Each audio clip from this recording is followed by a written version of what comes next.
What's up, guys? It's your boy Grant with another episode, and today I'll be talking about TDE in like the recent years of the label, and also fan reception, but also where they went wrong and where I think they went wrong.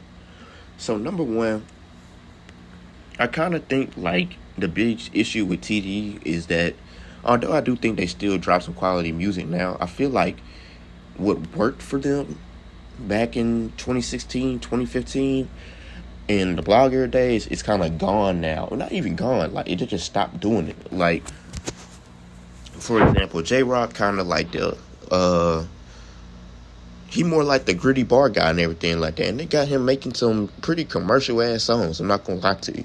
I like Redemption, but at the same time, the whole commercial push is something I really don't rock with.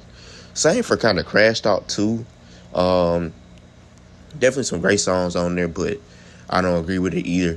Absol, that's a different story because he said with all his mental struggles and everything like that.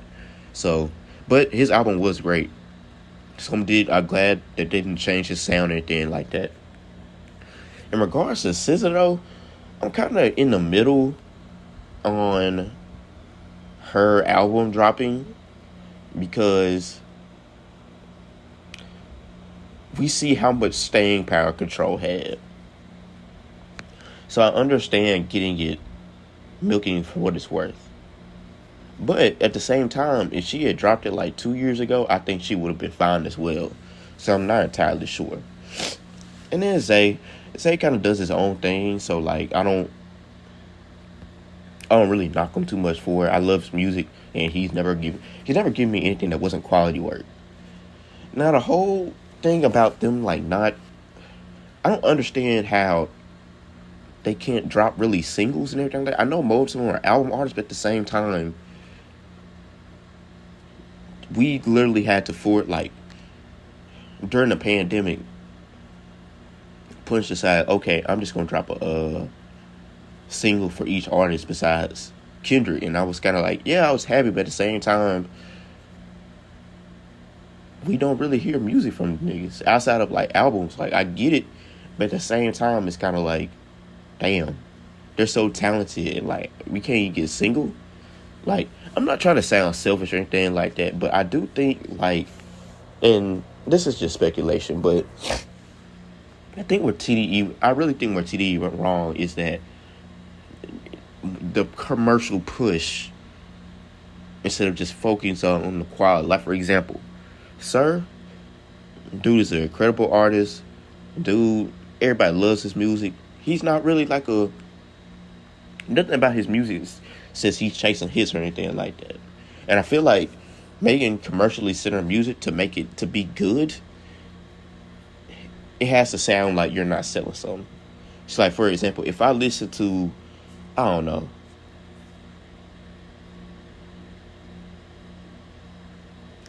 if I listen to Man of the Year or Collard Greens by Schoolboy Q, nothing about those songs tells me, okay, the goal is to clearly get a radio hit.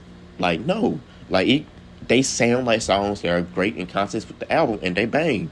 So, I feel like the big issue with TDE is they don't conceal their commercial push that well. And also, I don't really agree with the whole, I don't think Reason is a good fit on the label. I feel like Reason should be on Dreamville.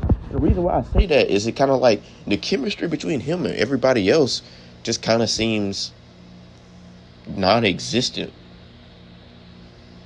Like, I like his music. Like, I think his music is enjoyable. Also, outside of it being non-existent, it sort of feels like nobody on the label really fuck with him like that, or like, the Back on Fig interview and everything like that. The chemistry just isn't there, and I don't think that's fair. Like, he didn't, he asked to be signed, but like, he didn't ask to be treated the way he'd been treated. Like, I understand like early career where he was kind of like, he was kind of like shock value and everything like that. But at the same time, he's calmed down, and I don't think that's fair.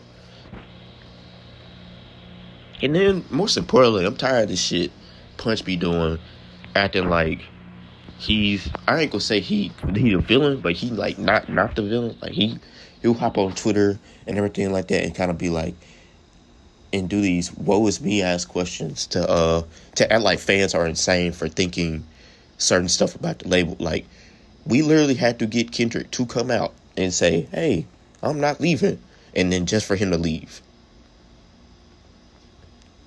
If 5 of your artists take 4 to plus years to drop an album, I'm not going to say people are insane for thinking something is up.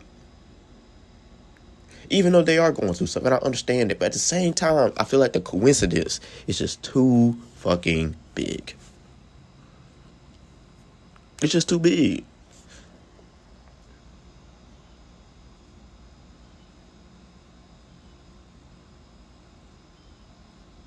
Like, with TDE, the quality is still there, dude. Like, it's like for certain people, it's still there, but at the same time, like the whole hip hop rap spirit. Well, you can say this, like the hip hop rap spirit, it's kind of gone. Like, I feel like Absol's Herbert was pretty good, but like when I hear like when I'm hearing these snippets from this J Rock album, that's not him, dude. That is not him. Like, the best J Rock is the gritty J Rock that we used to love when we hear 90059, all that shit. Like Black Friday and everything like that, bro. But it's still good to see, like, there's no ill will between Kendrick and the rest of the label besides Punch.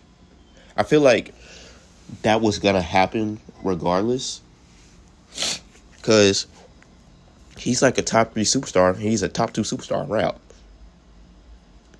There was no need for a middleman anymore. It was kind of time. Like, that's why I said Mr. Morale was more of a end of an era than it was a retirement. Well, other than that, man, that's really all I got. Let me know what y'all think in the quotes, not quotes, in the comments. Peace out. Love y'all.